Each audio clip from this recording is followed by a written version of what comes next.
कसे चालणारे घेऊन आले ते बघा.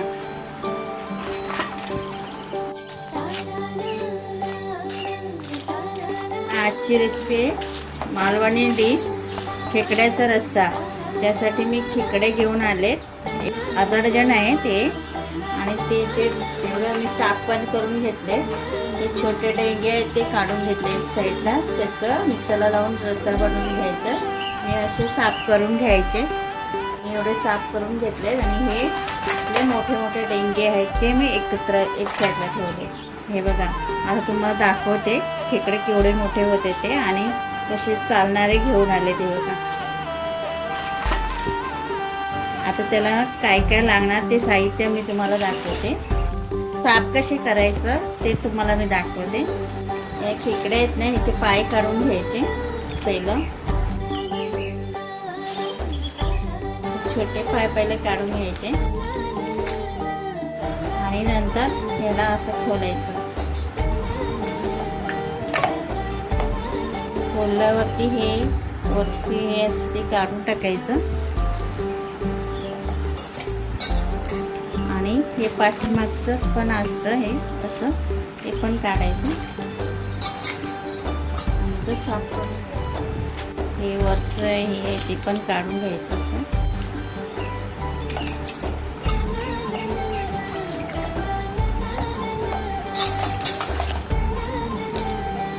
अंडी पण टाकली आहे त्याच्यामध्ये. ते मी साफ करून घेते. त्याला काय काय लागणार साहित्य खेकड्यांसाठी ते मी दाखवते. एक कांदा खोबऱ्याचं वाटण घेतले, 2 टोमॅटो आणि 1 कांदा घेतला. याची ग्रेव्ही बनवून घेणार आहे. आणि आलं आणि लसूण हे सर्व ग्रेव्ही बनवून घेणार आहे मिक्सरला.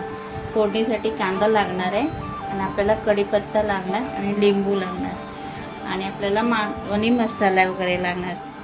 आता हे मी मिक्सरला लावून घेते.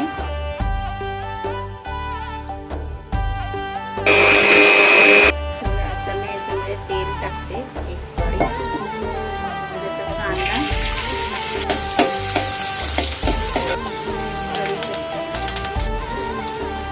हळद थोडीशी टाकते.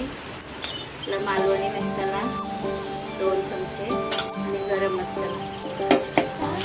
कांदा टोमॅटोची ग्रेव्ही,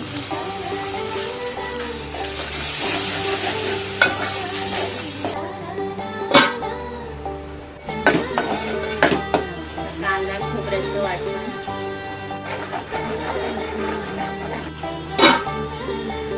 आता हे मी वाटून घेतले ना सगळे जिथे डोके छोटे छोटे ते सर्व गाळून घेतले मी.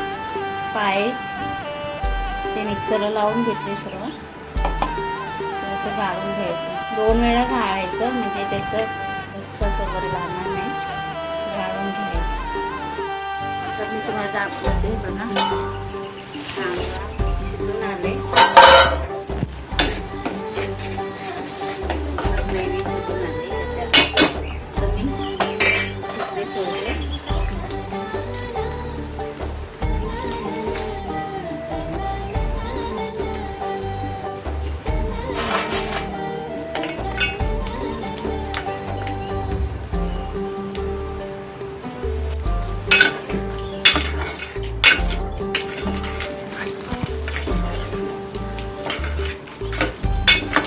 त्याच्यामध्ये मी पाय वाटून घेतले होते ना, त्याचा रस सर्व टाकून गाळून घ्यायचा 2-3 वेळा. आता ते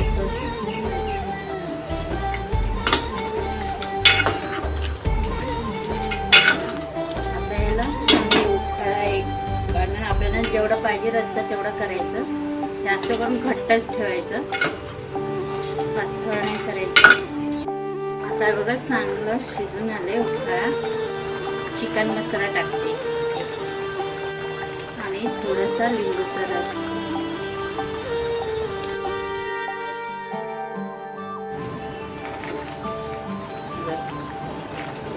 चांगले शिजून आले. त्याला परत 5 मिनिटं शिजवते ढाकण मारून. असा आपला कुर्ल्याचा रस्सा तयार आहे झणझणीत. कशी वाटली तुम्हाला आजची रेसिपी? आवडल्यास लाईक करा, शेअर करा आणि कमेंट करा. भेटूया पुढच्या भागात. तोपर्यंत धन्यवाद. आणि तुम्ही पण अशीच बनवा, आवडेल तुम्हाला बघा.